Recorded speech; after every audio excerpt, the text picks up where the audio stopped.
President-elect Barack Obama will take the oath of office today.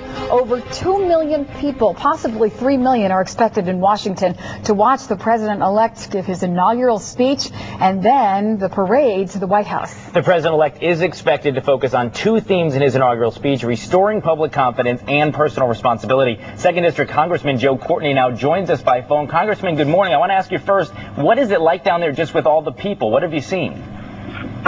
Well, it's 6:30 in the morning. I'm outside Capitol Hill. I was actually going to get a newspaper, and the sidewalks are full like it's the middle of the day. I mean, people are up and moving around.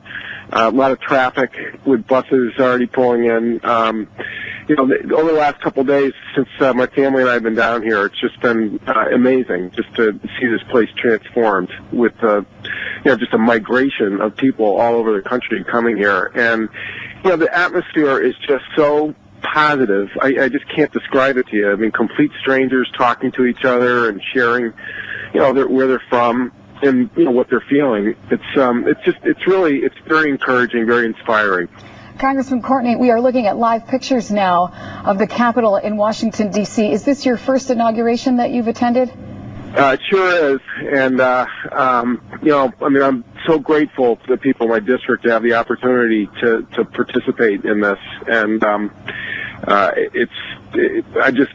been to a lot of political conventions and events over the years, but this thing it feels like it's a day for the ages. It really does.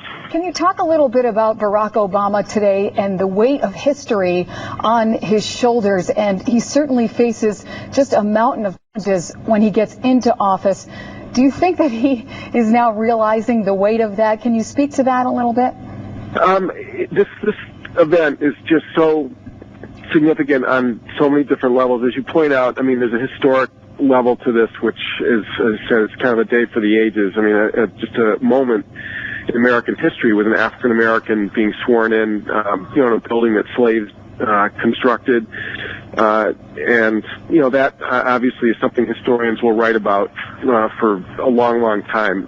Obviously, it's also a transition of power, one of the great moments of our democracy where the most powerful person in office walks away, with no violence or physical struggle, and hands it off to the winner of an election chosen by the majority of the people at a time when the challenges we face as a nation are just staggering. And what I would just say this to your listeners, I mean, his transition team has been hard at work since the 2 weeks the new Congress was sworn in and before, already acting as a government, going up to the Hill, working with committees, getting the stimulus package organized, and I think you're going to have, literally vans are poised to just swoop down on the White House the minute he says "I do" to take position in the White House physically, and begin their new challenge. But if there's any, as tough as it is out there right now, I mean, our system again, I think, shows that